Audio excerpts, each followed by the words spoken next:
We start hour number 2 with Dylan Butler. And when you look at the weekend that was, a no dilly, no dally zone this week. The weekend that was, and it was the abbreviated stuff where you only had a handful of matches. Anything stick out to you and what you get to carry into the midweek? Because some folks decided that they wanted to play during an international window. Some folks did not.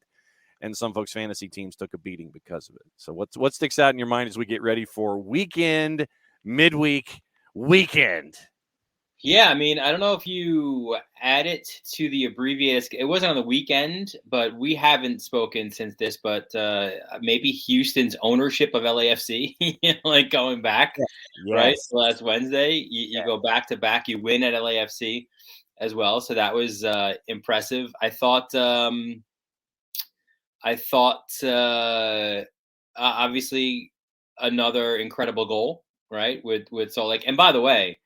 Maybe it's time for Tyler Miller to slide back a little bit, not play that sweeper keeper role, or keep doing it, and we get more of these incredible goals. Maybe next week there'll be one from 75 yards, or maybe the keeper will chip him in one of these matches. And then I want it to happen off kickoff. It's almost right. Like what did Mike Rella holds the record, right, for the fastest goal in MLS.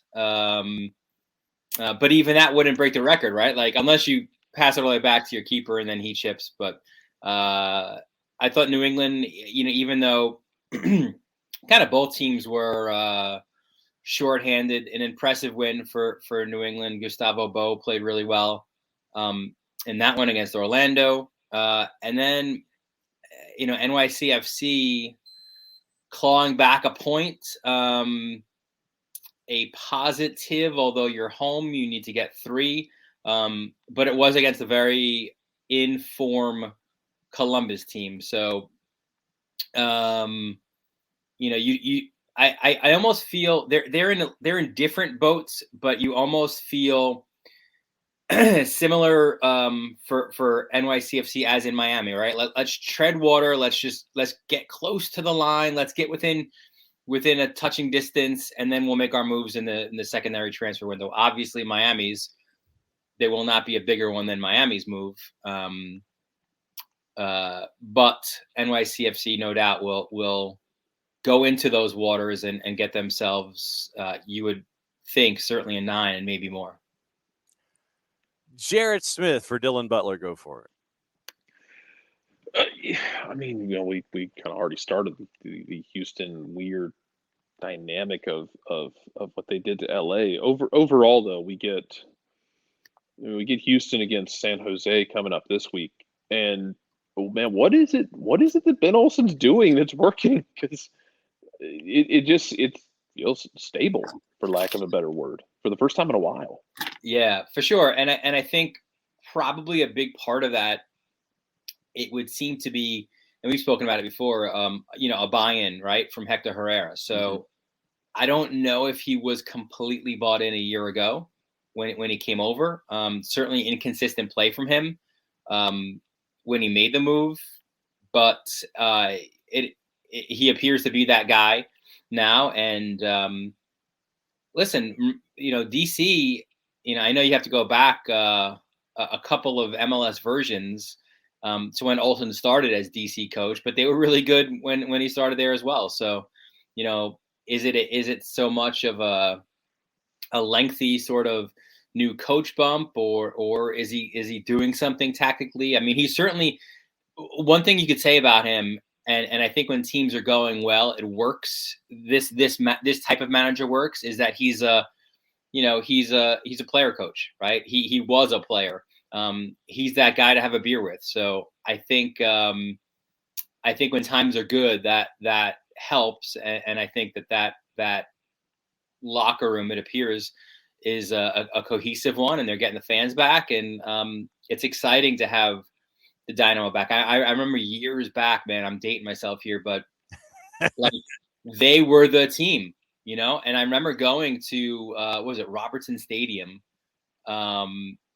Red Bulls Houston, back in those really weird days where the Eastern Conference team played in the Western Conference playoffs, and the Red Bulls pulled off a shocking upset of Houston, who were, I want to say at that time, 2-time defending champions. So I was there at RFK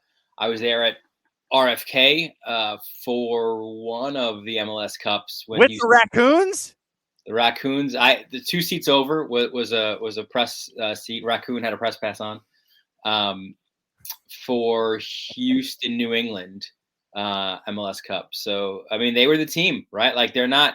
It's going to take some time to get back to that rarefied air, that elite status, but the building blocks, it would appear, are there right now. It's amazing what happens when you have an owner that decides he wants to invest in a product. Yeah, seriously. Buy from a star player. We look at the midweek and the weekend here, and we kind of got into Messi and friends last time. Yep. It appears that the and friends might be kind of getting figured out. Might be Sergi Busquets. Looks like Benfica might be in the chase for Angel Di Maria. Looks like Luis Suarez. Gremio might be putting an anti-Inter Miami clause into the contract of Luis Suarez. So Suarez is like, no, I'm retiring. But then Gremio's like, well, tell you what. We're going to put an anti-Inter Miami clause into the contract so you can't just jump and jet and be part of and friends. We got into the discussion yesterday, and we were trying to figure out, okay, great, fine. If they're all 3 of the DPs, and apparently today, according to Jorge _Mas and his Twitter account, you had the three jerseys hanging on the hangers in a row, no names on the back, but I guess we're supposed to anticipate something happening today of some import. But when it comes to the and friends and this deal that's supposed to be 2.5 years, probably $150 million, and that doesn't include the NIL part of it, what do we do now when it comes to the league? Is it a cap? Is it a floor? Is it a ceiling? Is it a Larry Bird exception? Is it NIL? Have we opened up another Pandora's box here when it comes to and friends? What are you anticipating now with all of this stuff as and friends is getting closer and closer, and you've got to move it out of DRVP and K. You got to go either to Hard Rock or Marlins Park, because 22,000 isn't going to cut it by filling in the holes with more metal bleachers when it comes to Messi and Fort Lauderdale. And Tell me what's going on, Dylan. And you'll recoup money, obviously the jersey sales, but you need the fans in the seats to recoup some of the money that you're spending there as well. Few things here. So can I be like the anti and friends a little bit here? Like a friend, I think, is fine. I don't see how this Miami team will be better with like this all-star group of players coming in, and then immediately we expect them to immediately mesh, immediately be used to MLS just because they're incredible world superstars and just go on this incredible run. It's LeBron, Wade, and Bosch all over again. Same. Yeah, I don't know. I think, look, Messi, maybe Busquets, but beyond that, like I feel like what they have now is okay. It's pretty good. But I think if you start adding way too many guys in, especially in a mid-season, in the heat of South Florida, I don't know if that's the answer, right? Like I get it. I get and listen, I saw it here, right? NYCFC with Villa, with Pirlo, and with Lampard. Could you say that was a success, right? Like David Villa was in terms of what he did on the field, right? Like he was always out there and he was doing it, but Lampard was hurt more often than he was not, and Pirlo just appears to go through the motions, right? So I don't know, like that's where I'm wary of multiple new players all coming in at the same time in a league that is physical and athletic. So that's my anti sort of and friends stance. No, I mean, there's nothing wrong with that. I mean, you figure that it's going to be Busquets. Busquets would be Busquets would be the and. Yeah. You're trying to figure out who the friends part of this is. I mean, and you've got the 3 DPs that you've got to get rid of. You're probably buying Gregory down. Correct. You're getting rid of Pizarro and Campagna. I think Campagna you're selling overseas because of interest there. And so I think that the wiggle room can be made, and the cap hit is minimal. We talked about it yesterday. It's like $306,000 for each DP. Yeah, and they've set themselves up well too with GAM and TAM and all that kind of fun stuff too. So with especially being able to buy down from the DP, they have that ability. Mm-hmm. And so Ricky is saying this is LeBron, old Westbrook, and injury-prone Anthony Davis. Yes. Jesus. Yes. I like that, Ricky. 22 It's 20. It's a 22. Maybe throw in Hart in there as well. I mean, it's you can't get a seat. We talked about the alleged opener that is going to be the Cruz Azul match in Leagues Cup, where the get-in price and the secondary market is now over $1,000. And you've got to change your venue. You can't do this. There's no way. You can't. You've got to move this someplace else. I don't care if Stephen Ross has a lawsuit against the U.S. Soccer Federation for not letting Barcelona of Ecuador come and play. You've got to, maybe it is Marlins Park. Set a price, and you've got folks swimming in the beyond the outfield wall as Messi's lining up a free kick. I don't. But you've got trying to get the home run ball, the ball that goes over and out into the. That'd be epic. Yeah, Jarrett for Dylan Butler, go for it. No, and that's the thing is, like, I agree in the sense that we saw this with LAFC last year when they brought in, they brought in Bale, they brought in Chiellini, and it took them a while to figure out what the right combination was. They couldn't just throw those guys on the field with Arango and with Vela, and you couldn't. This isn't FIFA. You can't put 4 superstars on the field and it just magically works. You have to find the right combination. Eventually, they did.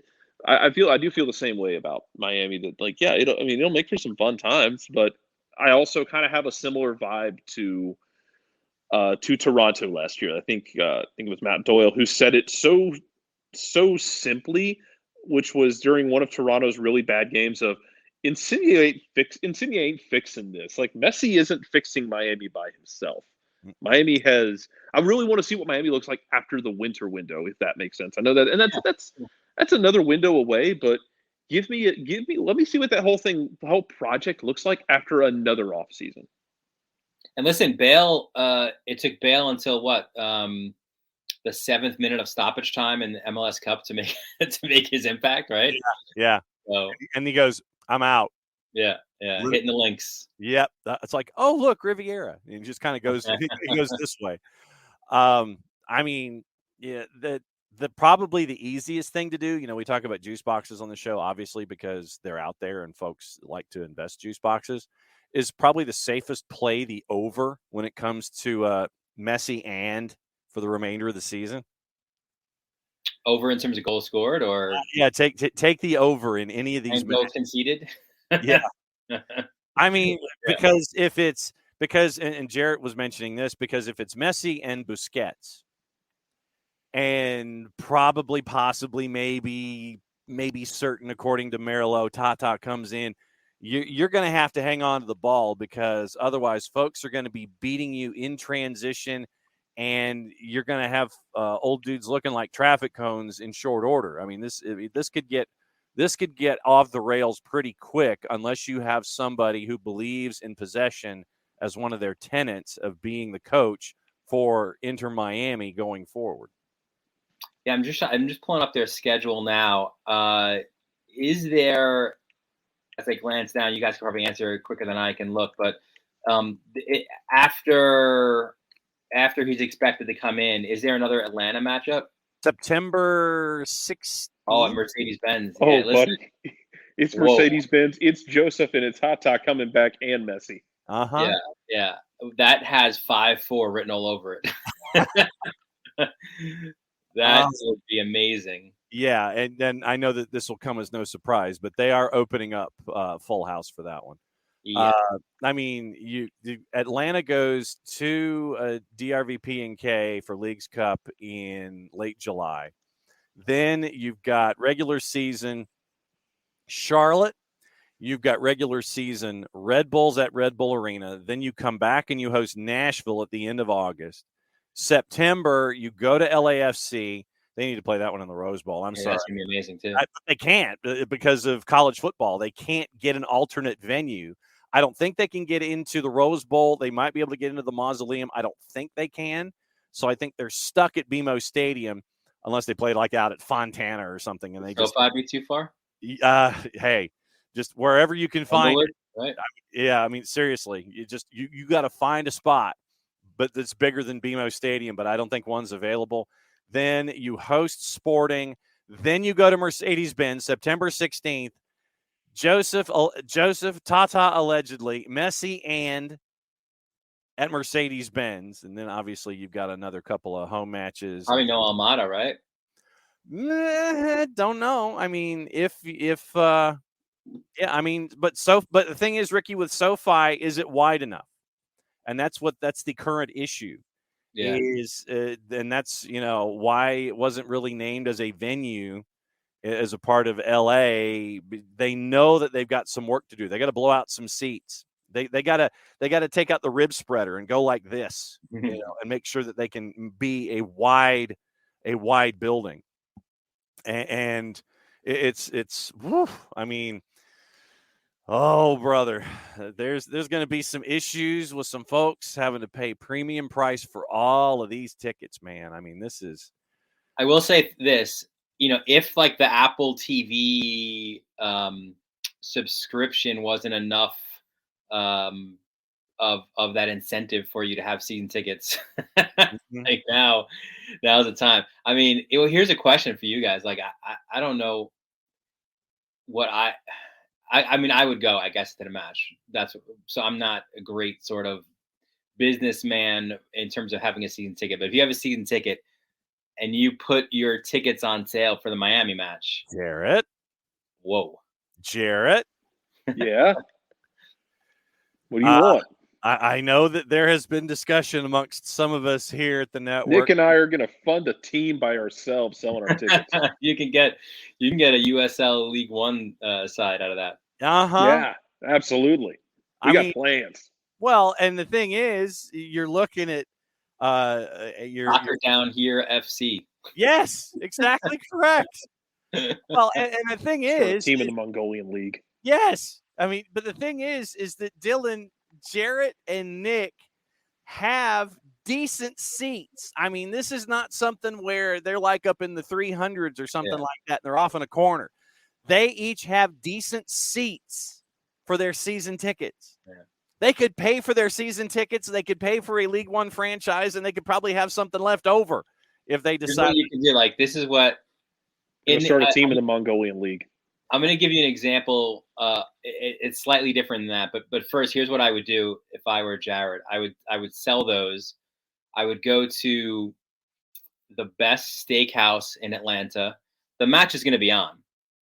All right, Get myself a nice porterhouse, sit down, just enjoy, watch it all, and get the money going for my steak. That's going to be a tasty steak. Now, here's the example for you. Again, slightly different, right? So, flashback 1994, New York Rangers. Okay.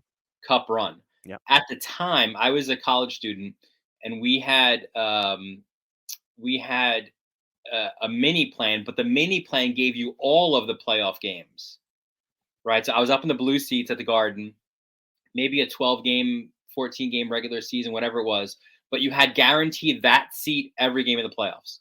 Okay. So first round, Rangers, Islanders were outmatched. I went to game one because of all the pomp and circumstance around, the opening game and the excitement. Sold game two for a good enough price where now I can help pay for the second round. Second round comes in. I think it was the Capitals, beat them pretty handily as well. Mm-hmm. Same kind of thing. I got that, and now I'm going to every game. It's the third and fourth round, so it's the Devils series, which game 7, right, double overtime. Matteau was there for that. Was there for the cup. Now they were supposed to, or they could have won the cup in game 5 at the Garden, right? Yeah. So again, I want to say I'm a sophomore in college, right? Don't have a car, don't drive. And you're thinking about it like a sophomore in college. So I get off the train, obviously in all my Ranger gear, and a guy's like, he's like, you selling? I go, nah, man, not selling. He's like $2,000 for your ticket. I'm a diehard, lifelong Ranger fan who's heard throughout his young life 1940, and I would have. There's no response to 1940. It just is what it is. Yeah. Like you can't go, yeah, well, back at you. I'm the fan who won 4 cups in a row. Like there's no response to 1940. I said, and the cup was going to be in the building, right? Yeah. And I'm like, can't do it. Now I could have taken that cash, next day bought myself a car, driven it to St. John's University, and been a very happy kid, except if they won. I would never, ever, ever be able to live that down had they won. So I go to the game. I passed up to $2,000. They lose the freaking game, which was the worst of all. They lose in Vancouver, and then game 7, I'm like, I don't even care. I don't care what your offer is. I am going to. There'll be tears in my eyes, win or lose, and obviously, it was a win. So.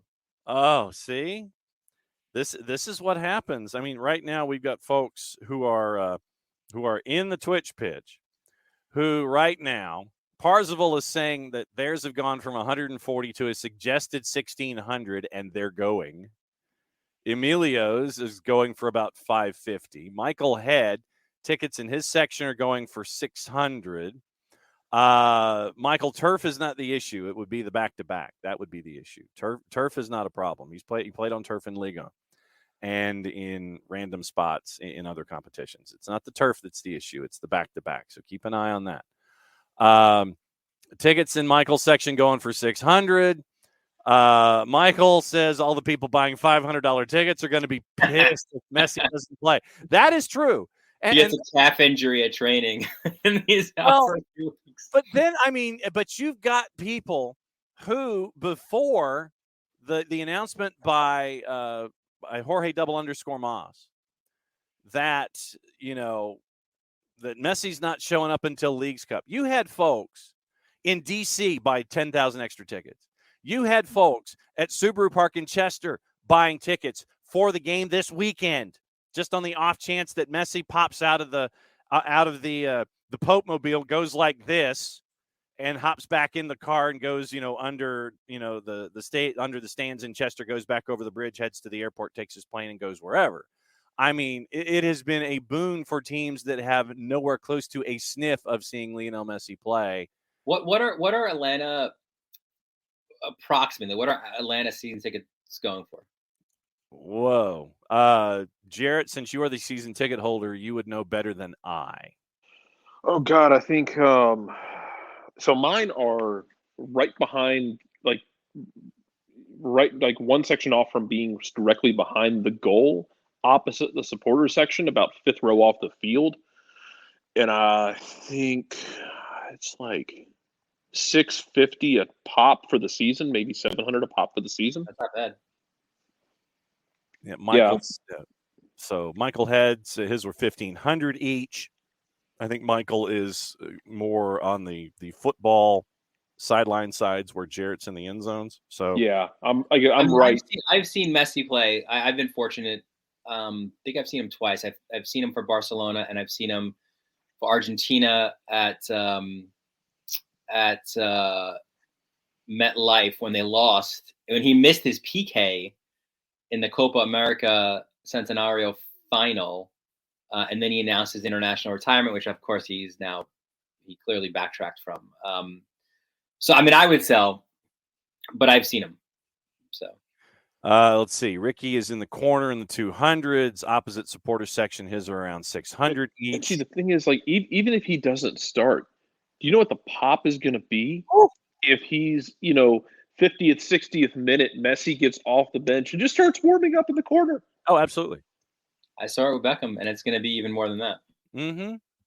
Yeah. So, I mean, that's what you're staring at with Messi and friends. When it comes to the matches tonight, which ones are in the Dylan Butler spot, Shadow? Well, I mean, you certainly. I think the premier match is LAFC Seattle, right? Like, round one was a cagey 0-0, but there was some pushing and shoving, right? There were some handbags in there where, it felt like it was two teams who were like, listen, we are going to see you in the playoffs. So here's a little reminder, I'm going to go a little bit hard in this tackle, or, you can't come in on my keeper like that. I remember one with Aaron Long getting in the mix. So, yeah, I mean, I think that one certainly could be really interesting. I like a little bit of Houston, San Jose. That should be fun as well, right? Like two teams that are on the up. I don't know if both will be able to make the playoffs this year, but you would think it's a pretty good shot for one of those two to make the playoffs. So, Garrett, what do you think about your Quakes? I told you, Jason and I discussed this. Like the Quakes, when early in the season we're like, Quakes might be kind of weird, wacky, drunken good. No, they might actually just be good. yeah. Mm-hmm. Oh, 100%. They are. Like not even just like in the fun, weird way like we kind of expected when Almeida was managing them. Like, no, they're just Lucci's got them playing. Mm-hmm. So that'll be. I think early match. I'm keeping an eye on that Atlanta New York City match as well. Even though Giakoumakis is out, those two teams always seem to play entertaining games throughout their history. So, and Orlando somehow has this like ownership of these pressing teams. Like if you press Orlando like a Red Bull or like Philly does, they seem to catch you. So that'll be interesting as well. But listen, I'm on for all of them. So I will.